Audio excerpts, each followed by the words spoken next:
The title of this lecture is The Wars of Religion.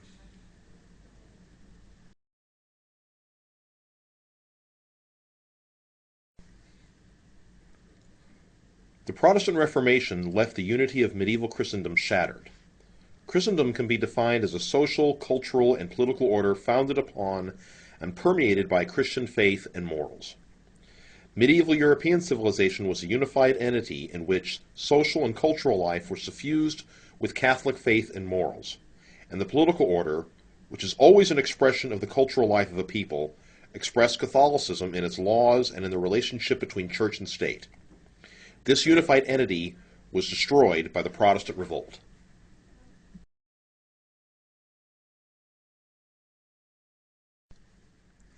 It would be a mistake to say that Christendom vanished as a direct result of the Protestant Reformation, however. The disappearance of Christendom did result from forces that were unleashed by the Reformation. The immediate aftermath, however, witnessed a divided Christendom and a divided Europe. Catholic Europe, that is, those nations whose governments had remained loyal to the Roman Catholic Church, included Spain, most of France, parts of the Holy Roman Empire, that is, Germany, specifically those nobles who remained faithful to the Catholic Church, Ireland, and Poland. Poland had earlier embraced Protestantism, but thanks to the efforts of Jesuit missionaries, Poland was won back to the Catholic fold.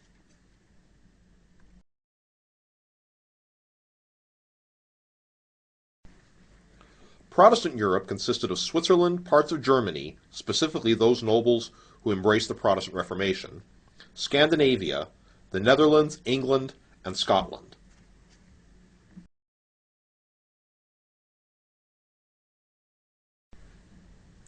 In the 16th century, France was predominantly a Catholic country. The Catholic Church in France has often been referred to as the eldest daughter of the Church, on account of the French kings being in communion with Rome going all the way back to the time of Clovis in the 5th century.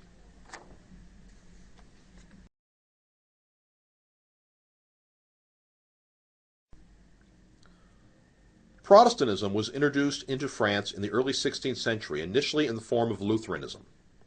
Later, Calvinism became the dominant Protestant movement in the country.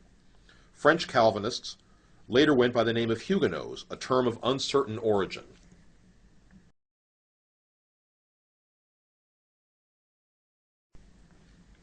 Initially, King Francis I adopted a policy of relative toleration towards Protestants. However, this changed with what came to be known as the Affair of the Placards in 1534. In this incident, a group of apparently well-organized Protestants put up anti-Catholic placards or posters in Paris and other major cities. The placards particularly attacked the doctrine of the real presence of Christ in the Eucharist. One such placard was even posted on the door of the king's bedchamber. This incident provoked Francis to take harsher measures.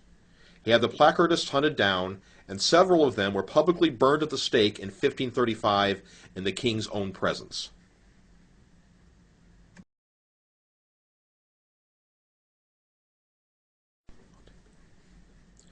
Formal persecution of French Protestants began with the Edict of Fontainebleau issued by Francis in 1540. The edict stated that Protestantism was high treason against God and mankind, and authorized repressive measures against its adherents.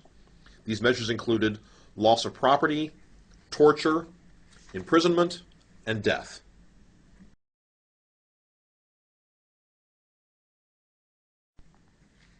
Francis's son Henry II took even sterner measures. In 1550, Henry issued the Edict of Chateaubriand. The edict called upon all civil and ecclesiastical courts to rigorously punish heresy. It allowed the confiscation of all property owned by those who had fled to Geneva, which was a stronghold of Calvinism.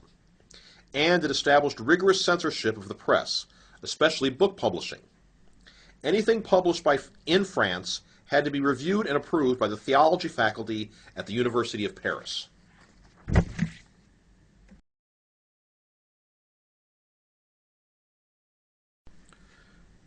Despite these measures, Protestantism grew stronger. In fact, many of the French nobility were Huguenots. They were attracted not only to Calvinist doctrine, but they saw the movement as a way to resist the absolutist claims of the French monarch. Thus, Protestantism was not going to be easily stamped out in France.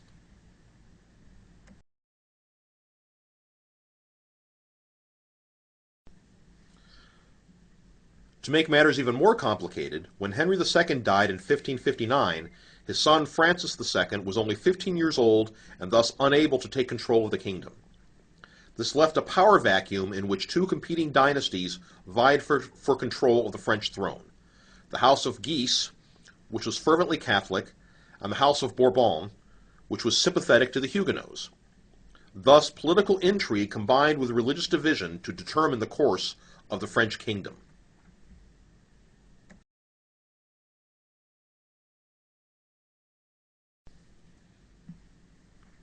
In this situation, the conflict between Catholics and the Huguenots became increasingly violent. In 1560 and 1561, Protestant mobs attacked and destroyed images and statues in Catholic churches in the cities of Rouen, La Rochelle, and other towns throughout France. Catholic mobs responded by attacking and killing Protestants.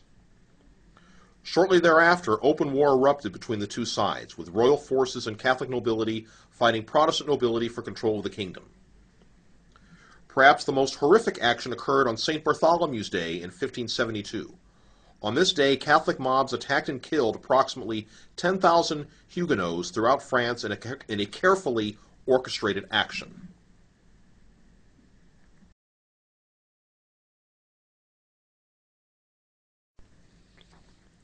Things reached a climax with Henry of Navarre.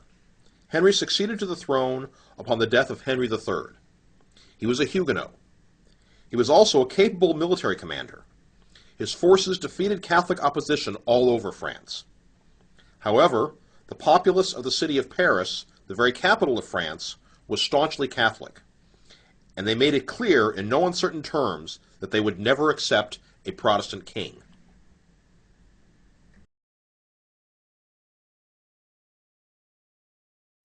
In 1593, in order to secure the throne, Henry did something no one expected. He converted to Catholicism. He is reputed to have said, "Paris is well worth a mass."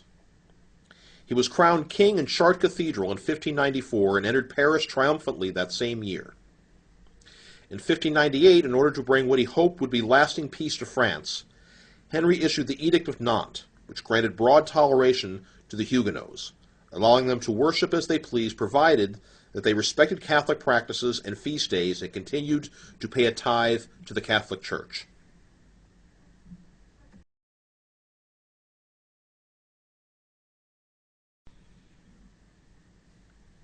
We now turn to the Holy Roman Empire. War raged between the Catholic and Lutheran princes in the Holy Roman Empire until 1555, with the conclusion of the Peace of Augsburg.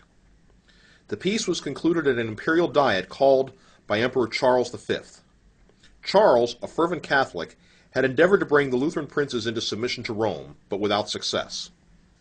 He intended the peace agreement to be a temporary cessation of hostilities until a church council could settle the religious division within Germany.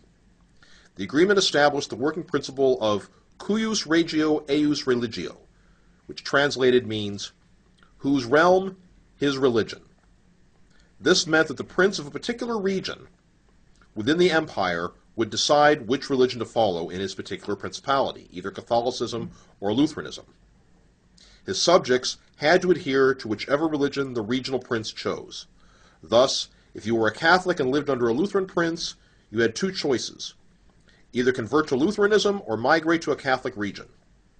The same applied to Lutheran subjects under Catholic princes.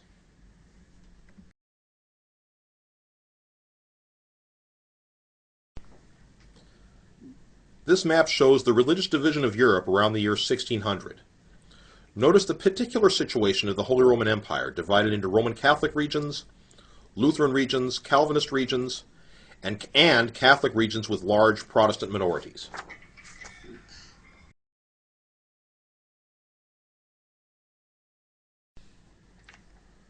Thus, a tense peace prevailed over Germany until the beginning of the 17th century. It became increasingly clear that there would be no peaceful resolution to the division within the empire. Calvinism had made inroads into Germany in the late 16th century. The Peace of Augsburg, however, only granted legitimacy to Lutheran Protestantism. In 1592, however, Frederick IV, a Calvinist, became elector, or that is, ruler of the Palatinate of the Rhine, a powerful region in Germany. Calvinism now became a political force to be reckoned with within the empire. Frederick used his influence to forge an alliance of Protestant territories known as the Protestant Union in 1608. In response, the Catholic princes formed the Catholic League in 1609. Thus, the stage was set for renewed hostilities between Catholics and Protestants within the Holy Roman Empire.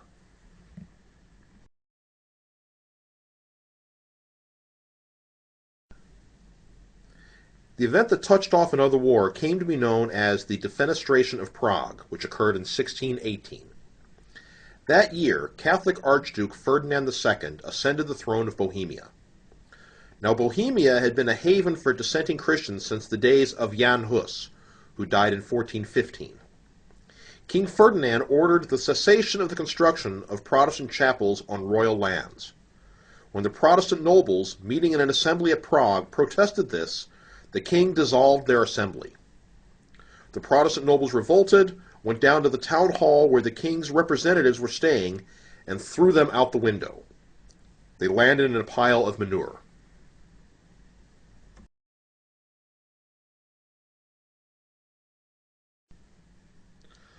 The Defenestration of Prague, and the word defenestration literally means to throw someone out a window, was a direct challenge to the Catholic League, to the King of Bohemia, and to the Emperor. Hostilities erupted between the Catholic League and the Protestant Union, a conflict into which several other European powers were drawn. On the Catholic side, there were the Catholic League and Spain. On the Protestant side were the Protestant Union, the Netherlands, England, Denmark, Sweden, and France. Now, France was an overwhelmingly Catholic country, albeit with a powerful Calvinist minority. So why did France enter the war on the side of the Protestants? France was more concerned with curtailing the power of the Holy Roman Empire and Spain than about promoting the interest of the Church. She thus sided with the Protestants in order to weaken her rivals.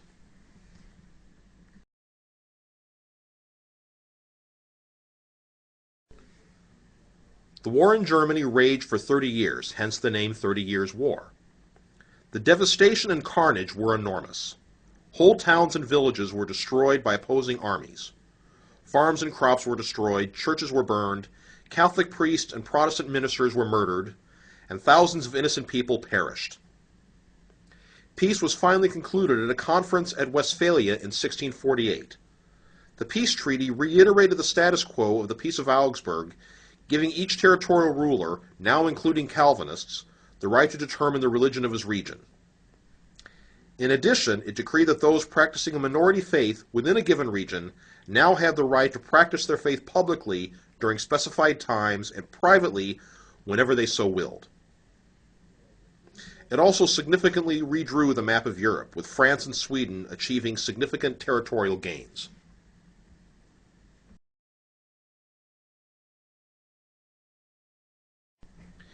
In conclusion, what was the result of the religious wars? What impact did they have upon European culture? They seem to have had an exhausting effect upon religion as a force in politics. Both in France and in Germany, the wars were resolved by way of political compromise, not in a way that vindicated the position of any particular faith, be it Catholicism or Protestantism. Second, and perhaps more ominous for the future course of Western civilization, the wars led to disillusionment and cynicism concerning organized creedal religion. In the popular imagination, organized religion increasingly came to be seen as divisive, hypocritical, and destructive, which in turn led to increasing secularization in European culture.